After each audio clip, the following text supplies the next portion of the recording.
പിണറായിയേക്കാളും വെറുപ്പ് പ്രാദേശിക തലത്തിൽ ഈ വ്യക്തിയോടാണ്. ഒന്ന്. രണ്ടാമത്, പിണറായിസത്തിനെതിരെ ഇയാൾ ഒന്നും പറയാറില്ല.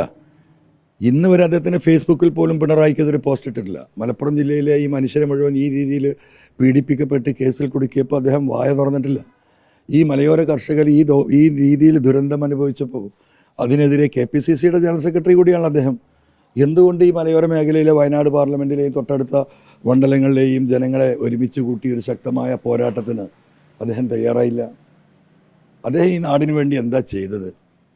അദ്ദേഹം പറഞ്ഞുകൊണ്ടിരിക്കുന്ന എൻ്റെ പിതാവ് എന്ന് മരിച്ചിട്ട് തന്നെ 10 വർഷത്തോളമായി, 8-9 വർഷമായി. അപ്പോൾ പിതാവിൻ്റെ ലെഗസി പറഞ്ഞ് ഞാൻ PV ഷൗക്കത്തിൽ സ്വാതന്ത്ര്യ സമര സേനാനിയാണ്, എനിക്ക് വോട്ട് ചെയ്യണം എന്ന് പറഞ്ഞാൽ ജനങ്ങളെന്താ മനസ്സിലാക്കുക? അദ്ദേഹം ആകെ പറഞ്ഞത് മുസ്ലിം ലീഗിനെതിരെയും ഈ പറയുന്ന പിന്നെ എന്താണ് പാഠമൊന്ന് വിലാപം സിനിമ എടുക്കുകയും ഇങ്ങനെ പറഞ്ഞുകൊണ്ട് ചില കമ്മ്യൂണിറ്റികളെ വളരെ മോശവൽക്കരിച്ച് പ്രസിദ്ധനാകാൻ ശ്രമിച്ചതാണ്. അതാണ് അദ്ദേഹത്തിൻ്റെ ജീവിതത്തിൽ അദ്ദേഹം ആദ്യമായി ചെയ്തിട്ടുള്ളത്. പിന്നെ ഒരുപാട് നേതാക്കന്മാരും കുറേ മന്ത്രിമാരും കുറേ MLA മാരും ഇതര സംസ്ഥാന മുഖ്യമന്ത്രിമാരൊക്കെ ഒന്ന് വീട് കയറി ഞെരങ്ങുകയാണ്. ആളുകൾ വലിയ പ്രയാസത്തിലാണ്. വോട്ടർമാർ ഒരു ടീം അങ്ങോട്ട് പോകുമ്പോഴേക്കും അടുത്ത ടീം പോകുമ്പോഴേക്കും അടുത്ത ടീം. അപ്പോൾ കുടുംബജീവിതം തന്നെ താറുമാറായിരിക്കുകയാണ് നിലമ്പൂരിൽ സാധാരണക്കാരായ വോട്ടർമാരുടെ വീടുകളിലൊക്കെ.